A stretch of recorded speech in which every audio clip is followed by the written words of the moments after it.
நான் அகில இந்திய மருதநாயக மக்கள் கட்சியினுடைய தலைவர் தமீம் அன்சாரி. தியாகத்தாய் அம்மா சின்னம்மாவனுடைய அரசியல் வருகைக்காக எங்களுடைய அகில இந்திய மருதநாயக மக்கள் கட்சியின் சார்பாக வாழ்த்துக்களையும் வரவேற்புகளையும் தெரிவித்துள்ளோம். இஸ்லாமியர்களுடைய இடஒதுக்கீடு சம்பந்தமாகவும் குறிப்பாக அகமது அலி பழனி பாபா அவருடைய நினைவிடத்தை மணிமண்டபமாக கட்டித்தர வேண்டும் என்ற 3 அம்ச கோரிக்கைகளை முன்வைத்தும் தேவேந்திரகுல வேளாளர் சமூகத்தினுடைய பட்டியல் வெளியேற்ற அவசியம் என்றதையும் கோரிக்கையாக முன்வைத்து எங்களுடைய நிலைப்பாடை தெரிவித்திருக்கிறோம். ஆகையால் அம்மா அதெல்லாம் நிறைவேற்றி தருவதாக வாக்குறுதியும் கொடுத்திருக்கிறார்கள். 234 தொகுதியிலும் சின்னம்மாவுக்கு துரிதமாக போர்ப்படை தளபதிகள் போல வேலை செய்ய நாங்கள் தயாராக உள்ளோம் என்பதையும் தெரிவித்துக் கொள்கிறோம்.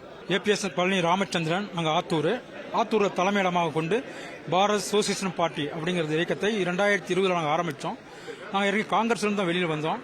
அம்மா சின்னம்மா இயக்கத்தை ஆரம்பிக்கிறேன்னு சொன்னாங்க. இப்போ நாங்கள் அம்மாவை சந்திச்சு எங்களுடைய ஆதரவு அவங்களுக்கு கொடுக்கறதுக்காக நாங்கள் வந்திருக்கிறோம்.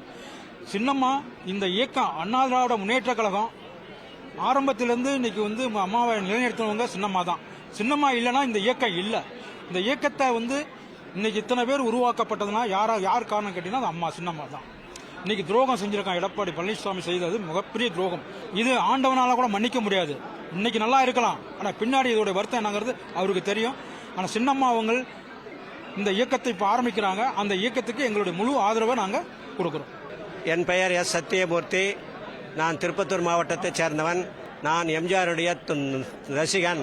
அத்துடன் அம்மையார் காலத்திலும் சரி, அதன் பிறகு தொடர்ந்து அம்மையாருக்கு நான் ஆதரவாக இருந்து செயல்பட்டு வந்தேன். அம்மையார் ஆட்சிக்கு பிறகு அக்கட்சி போகும் நிலையை உணர்ந்து அந்த கட்சி நல்ல நிலையில் செல்லவில்லை என்பதற்காக நான் மக்கள் நலக் கழகம் என்ற புதிய கட்சியை துவக்கி உள்ளேன். இக்கட்சியை அம்மாவின் உணவுடன் சேருவதற்காக நான் இங்கு வந்துள்ளேன் என்பதை உங்களுக்கு பணிவுடன் தெரிவித்துக் கொள்கிறேன்.